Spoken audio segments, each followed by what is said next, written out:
Accompagné de sa collègue chargée de la cohésion nationale, de la solidarité et de la lutte contre la pauvreté, le ministre Bouaké Fofana pose la première canalisation symbolique de la première phase du projet Eau pour tous dans la ville de Galébré, département de Gagnoa. Ici, 3 forages seront réalisés pour répondre aux besoins urgents et adaptés aux réalités locales. 150 mètres cubes d'eau par jour pour 20 000 foyers dans la ville de Galébré et ses environs. Ce projet qui démarre ici même à Galébré est une réponse concrète et ambitieuse aux défis que rencontrent encore beaucoup de chefs-lieux de sous-préfecture en matière d'approvisionnement en eau potable. En Côte d'Ivoire, malgré des efforts considérables, de nombreuses localités font encore face à des difficultés d'accès à l'eau potable et à des services d'assainissement adaptés. Chers parents, le projet que nous lançons aujourd'hui ici à Galébré est à la hauteur de vos attentes et de vos besoins. Au nom des populations, la ministre Miss Belmont Dogo a exprimé sa reconnaissance au président de la République pour ce projet qui répond à un besoin vital. Depuis 2006, nous regardons sur la route qui voudra bien nous offrir de l'eau. Et cette personne-là, ça a été le président Alassane Ouattara, et veuillez traduire au président Alassane Ouattara la gratitude de nos parents et lui dire merci pour l'eau, source de vie, l'eau qui va permettre à nos femmes d'avoir plus de temps pour vaquer à les occupations. D'un montant de plus de 130 milliards de francs CFA, le projet Eau pour tous permettra d'améliorer la vie de plus d'1 500 000 personnes réparties dans 200 sous-préfectures de la Côte d'Ivoire.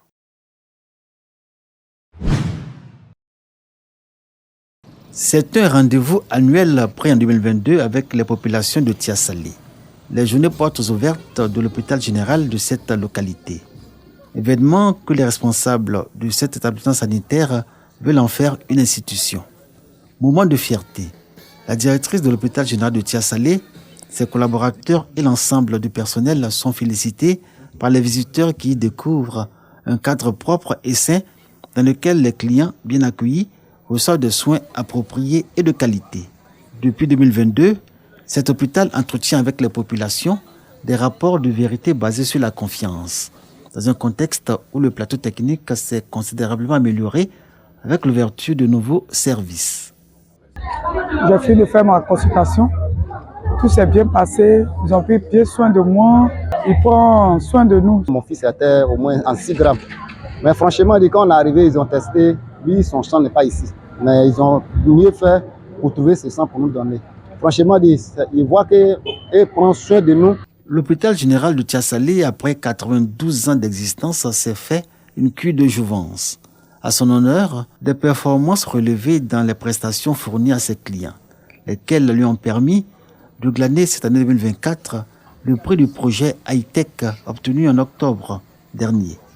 Son engagement continue pour l'amélioration de la qualité des services et celui du meilleur hôpital général de Côte d'Ivoire, décerné en septembre de cette année. Lors des awards de la santé, derrière ces succès, une vision, des objectifs et une démarche managériale. Et il faut toujours au service des patients. Quand ils viennent, c'est nous qu'on voit d'abord. Donc il faut être souriant, accueillant, toujours prêt à aider. Nous avons fait des aménagements techniques. C'est un travail d'équipe qui produit les résultats. C'est un travail continu. C'est un travail de tous les jours aux côtés de mes agents. Si je dois m'asseoir et décider seul, je n'ai pas obtenu les résultats que nous avons eus. Plusieurs agents de l'hôpital général de Tiasalé ont été distingués. La reconnaissance de la qualité de leur travail et leur performance au quotidien. Pour cette année 2024, ils sont les meilleurs de cette famille que constituent les personnels de l'hôpital général de Tiasalé. Avec les autres, ils poursuivent la marche pour toujours plus de satisfaction des clients qu'ils reçoivent chaque jour.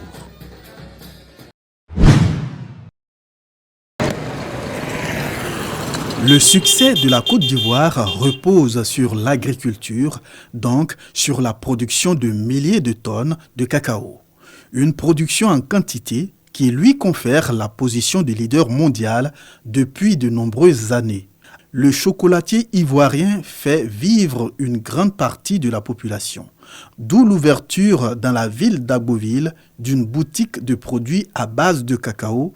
Objectif, contribuer de manière significative à la création d'emplois dans le secteur cacaoyer. La coopérative Simpa a toujours trouvé une solution par rapport aux autres. À chaque fois, c'est dans les supermarchés, c'est dans les stations et autres. Nous avons trouvé mieux d'ouvrir des boutiques. Quand on ouvre une boutique, c'est un emploi concret. L'autorité municipale d'Agboville se réjouit de cette belle initiative et l'encourage. L'agriculteur de coopérative et aujourd'hui devient transformateur du chocolat et franchement c'est à féliciter. Et nous sommes très fiers aujourd'hui de faire la première boutique et nous savons très bien avec le courage de notre jeune frère Moussa et ces boutiques vont s'étendre sur toute l'étendue du territoire et même au-delà de la Côte d'Ivoire. Moussa Sawadogo, ce promoteur du cacao ivoirien, entend multiplier ce type de boutiques dans la région de la Mé pour le bonheur des populations. Cette initiative, il faut le savoir, vise à accompagner la Côte d'Ivoire qui continue de moderniser ses pratiques agricoles en vue de maintenir sa position dominante.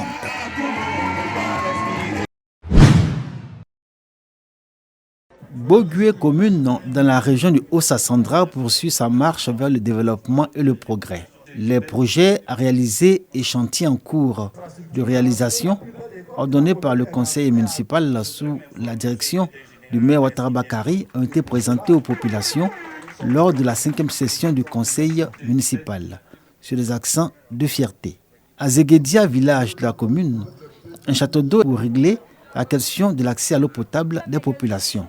Dans la même localité, les logements de la sage-femme et de l'infirmier sont en construction. Des vivres et non-vivres ont été distribués aux personnes en situation de handicap et aux personnes du 3e âge. Vraiment, je suis ému du geste du maire qu'il continue toujours dans ses actions. Le maire de Bogué a rappelé sa volonté de promouvoir l'agriculture, notamment la culture de la tomate, et de tisser avec le conseil régional du Haut-Sassandra un partenariat pour la mise en œuvre de projets au bénéfice des jeunes et des femmes de sa commune. Il a offert des machines de fabrication d'atiéké aux femmes de Bokra pour renforcer leur autonomisation. Nous sommes à la recherche effectivement, n'est-ce pas, de fonds. Il est question de voir des partenaires techniques et financiers, des PTF, en mesure de nous accompagner dans le processus de développement. Des contacts ont été pris avec d'autres communes de l'Italie et de la France.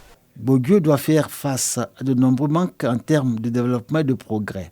L'équipe municipale conduite par Ouattara Bakary est prête à relever les défis en comptant sur l'union, l'entente et la solidarité des populations, filles et cadres de cette commune.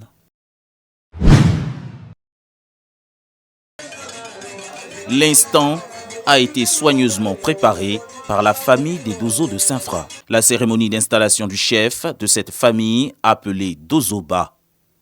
Yaya Bamba, désormais Dozoba de Saint-Fra, est le représentant dans cette localité de la confrérie nationale des Dozo de Côte d'Ivoire, Binkadi. Bamba Mamadou, le président national de cette organisation, a exhorté son représentant à Saint-Fra à cultiver l'union, la cohésion et entretenir l'esprit de famille. Il exhorte aussi tous les Dozo de Saint-Fra à promouvoir la fraternité, la paix et le vivre ensemble. Il est important que les chasseurs traditionnels puissent comprendre leur rôle véritable dans la société. Nous ne faisons pas partie des forces de défense et de sécurité, mais nous les venons à point de manière à soutenir les initiatives des autorités et il faut que cela soit clair. Les Dozo, chasseurs traditionnels, guérisseurs dotés de pouvoirs mystiques, se veulent au-delà de toute considération des acteurs participant au développement de la Côte d'Ivoire. Le chef de la communauté malinke de Saint-Fra et le chef de tribu du département de Saint-Fra relèvent que les Dozo vivent en parfaite harmonie avec les populations, chose dont ils se félicitent. On ne savait plus à qui se confier quand il y a des problèmes. Vraiment. Aujourd'hui, si mon ami le Dozoba est venu pour réconcilier tous les Dozo, pour qu'il y ait un seul groupe de Dozo à Saint-Fra, vraiment, je voudrais que vous l'acclamez très fort. Les Dozo réunis au sein de la confrérie Binkadi sont régis par une organisation bien structurée où apparaissent plusieurs niveaux hiérarchiques. Le Dozoba de Saint-Fra, nouvellement installé, a pour supérieur hiérarchique le Dozoba du département qui lui-même reçoit les ordres du Dozoba national. La confrérie Binkadi va installer dans les différentes localités ses Dozobas.